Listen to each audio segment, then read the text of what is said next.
Bushmaya Ned Kadashmak Tiete Malkutak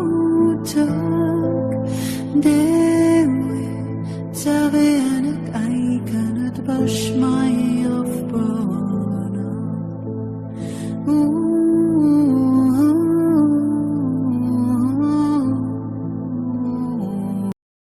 All right, I study mud fossils, and mud fossils are creatures that were preserved in soft tissue, their complete bodies, mostly broken up in pieces due to the agitation, but they are body parts of creatures, and the creatures are enormous, and the enormous comes from the fact of the history in the myths. If you want real true history, read the myths about the giants that were everywhere in the world. Every single culture talks about them, and I'm going to show you right now how gigantic these giants were.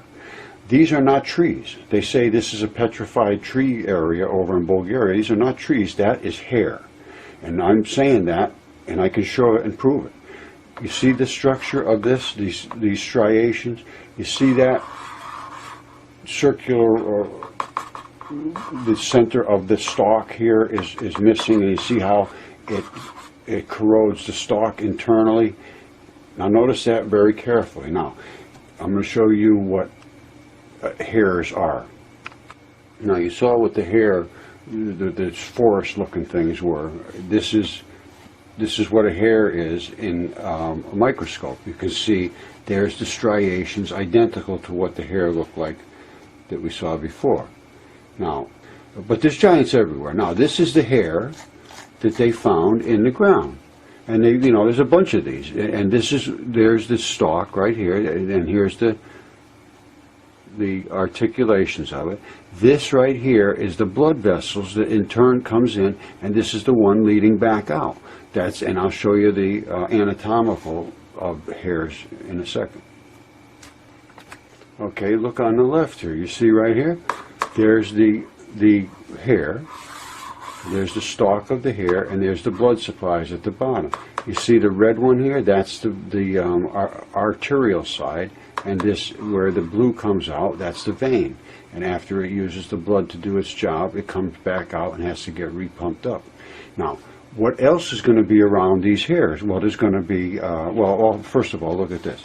This is the center of the hair, and we notice how the stalk eroded in that particular same sort of style. Now, so we see the hair, we see the stalk, we see the blood supplies, we saw the striations, and near these would be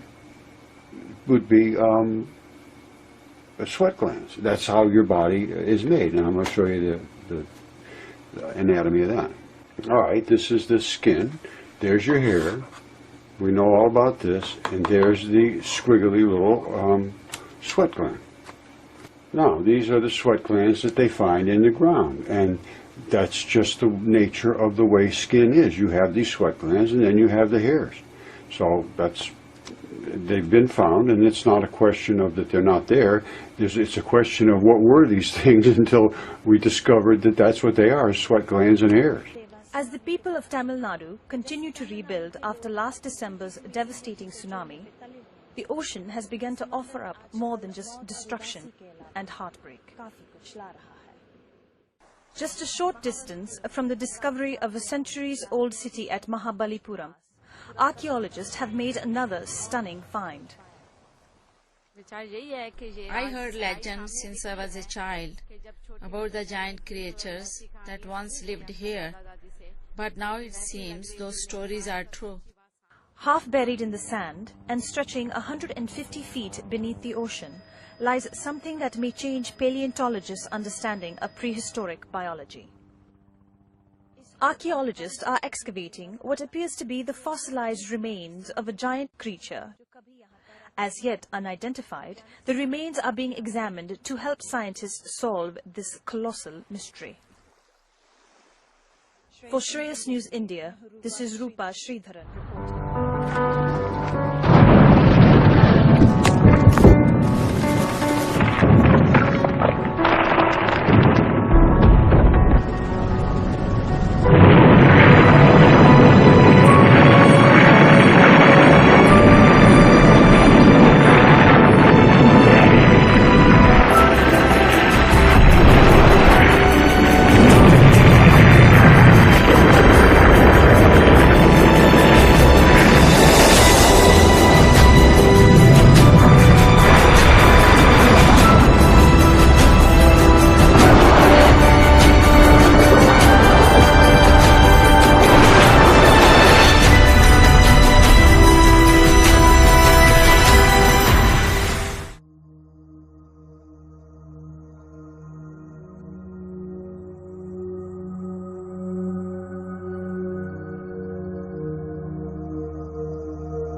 I'm just showing this under Fair Use Act, commenting on a video, and this is by Brian Forster, Lost Ancient High Technology of Egypt 2017 update, and they're showing, and you'll see it this a little more in a minute, and as they come across here and they show this, the same structure that's on my no-toes, they start to talk about, you see this looks melted, that's the blood that has come out of there.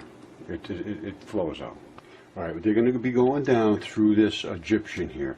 Now, look at the red emanations here. That, to me, is blood. There's no reason for that to be leaking out. And then we get down to here. Bang.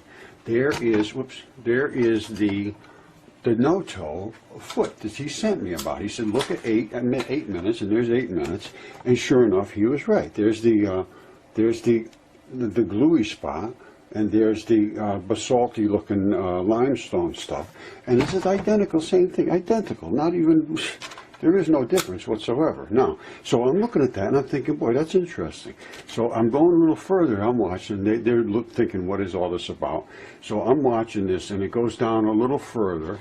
They're saying it looks melted and so forth, but as it goes down here a little further, they're going to go out, and of course mine break off too on the side, just like that. Now, so now they're going down to this Egyptian, you know, and you can see it sure looks like it's like a statue. But then they came to here, boom, and I was just blown away. That's the guy's ribs. That is, there's no question, those are his ribs. Those are his ribs all the way down here. That is his lung.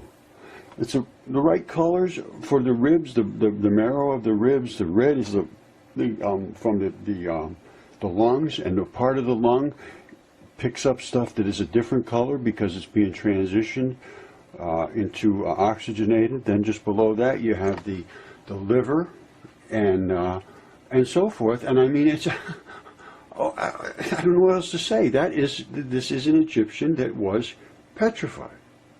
I mean, it doesn't get any clearer than that. There's his ribs. Boom, boom, boom, boom, boom. You can see him coming wrapped around. There's where his lung would be. And there's where his liver is the same colors and everything. I mean, what can I say? It's what it is and what it is.